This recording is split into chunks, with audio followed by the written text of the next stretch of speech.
Assalamualaikum warahmatullahi wabarakatuh. Selamat kita bisa ketemu kembali dengan kami channel Oyot Bacakah.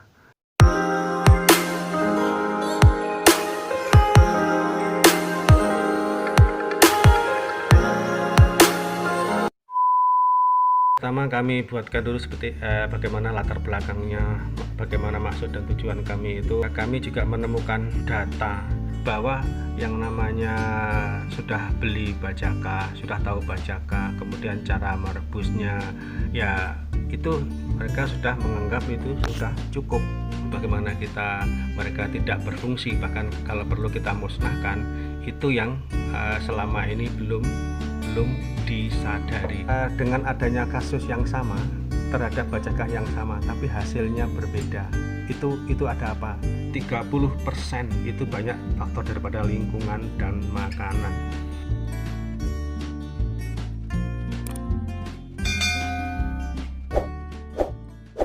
Kita akan lanjutkan ke poin yang ini, yaitu yang keempat, yaitu mengenai anjuran. Yang pertama dari anjuran itu, cuci bersih sesuai dengan standar kesehatan. Artinya kita kalau masalah mencuci itu bagaimana, itu yang baik, yang bersih, higienis, kira-kira seperti itu. Terus kemudian yang kedua, ya harus direbus, bukan diseduh, kira-kira begitu. Karena maaf, direbus dengan diseduh itu dari sisi untuk mematikan bakteri, virus, itu tentu kekuatannya berbeda. Itu yang harus dipahami oleh Bapak Ibu Saudara.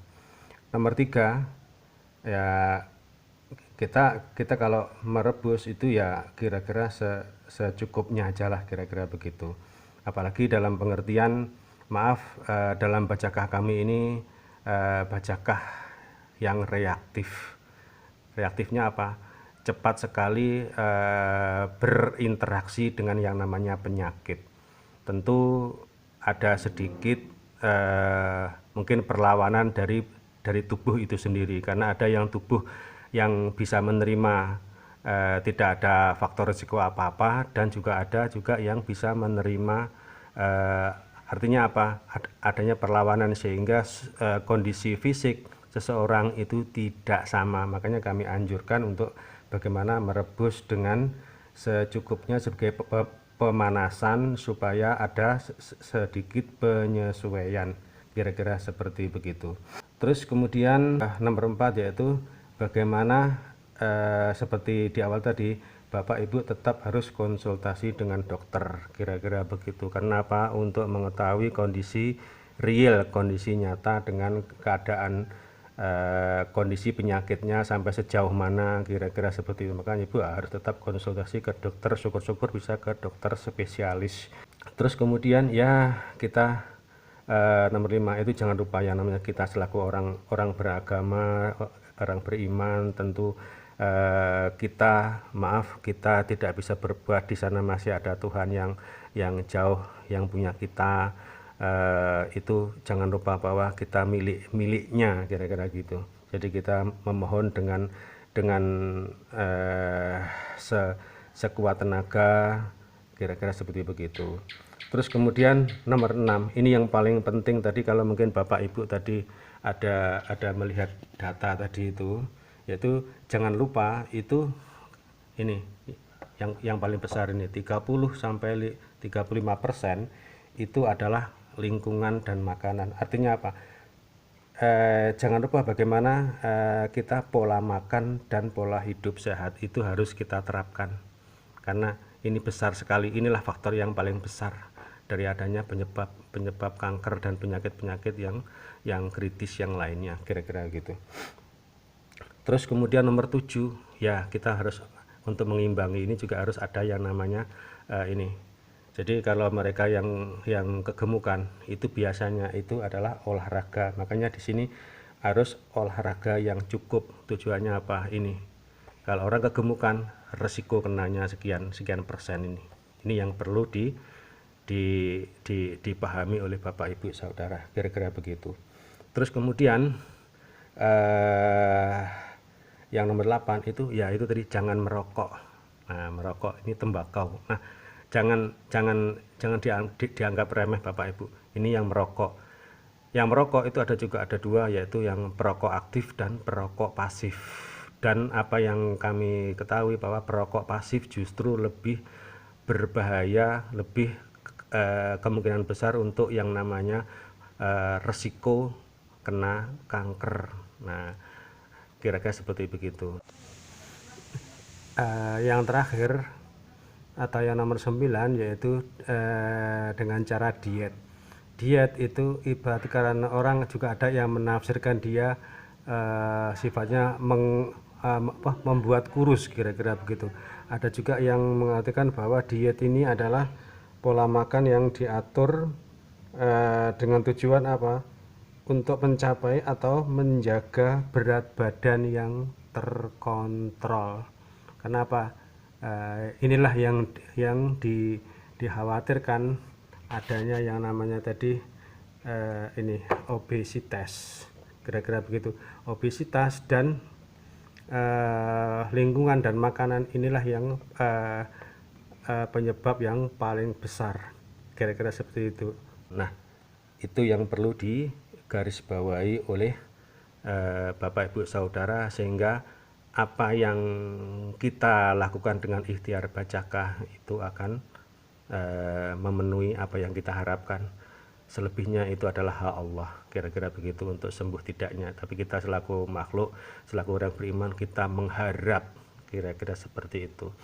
Oke, kita berlanjut ke nomor 5, yaitu pantangan-pantangan apa aja yang kira-kira harus kita hindari supaya apa yang kita harapkan, ya kan, apa yang kita harapkan itu akan bisa terpenuhi, kira-kira seperti itu. Apakah terpenuhi seluruh atau sebagian, kira-kira begitu ya. Yang pertama itu adalah hindari daging yang bisa memacu namanya pertumbuhan, karena daging ini kenapa juga harus dihindari, karena daging itu juga berfungsi maaf, kita kalau bicara daging tentu di sana ada yang namanya daging itu dipelihara pertumbuhannya, itu tentu tidak lepas dari yang namanya kimia, kira-kira begitu. Terus nomor 2 yaitu makanan atau minuman yang berpengawet atau fermentasi, kira-kira begitu. Jadi makanan-makanan yang maaf mungkin diawetkan, dibungkus, atau mungkin dalam kaleng, atau mungkin di kayak ikan asin yang namanya kaleng dan seterusnya, itu sedikit banyak juga akan berpengaruh terhadap yang namanya penyakit kita, kira-kira begitu. Dan nomor 3 yaitu susu dan produk olahan. Nah, kira-kira gitu, dan turunannya gitu. Jadi susu dan produk olahan, kira-kira tuh. Jadi yang namanya susu ya itu lebih baik ya kita mungkin ganti yang susu yang alami, itu kedelai. Karena balik kan namanya susu hewan, baik itu mungkin sapi atau mungkin dan seterusnya, itu tentu tidak lepas dari yang namanya bagaimana obat-obat kimia itu akan dipakai mereka untuk merangsang baik untuk bobot maupun pertumbuhan hewan itu sendiri, sehingga yang namanya kimia itu tentu akan berlawanan dengan yang namanya herbal tadi. Jadi supaya herbalnya lebih efektif, kira-kira begitu. Nomor 4 yaitu gluten. Gluten itu protein tambahan yang dimasukkan dalam tepung sehingga untuk memudahkan tepung tadi itu menjadi aneka makanan. Mungkin ini ibu-ibu yang tahu, kira-kira begitu.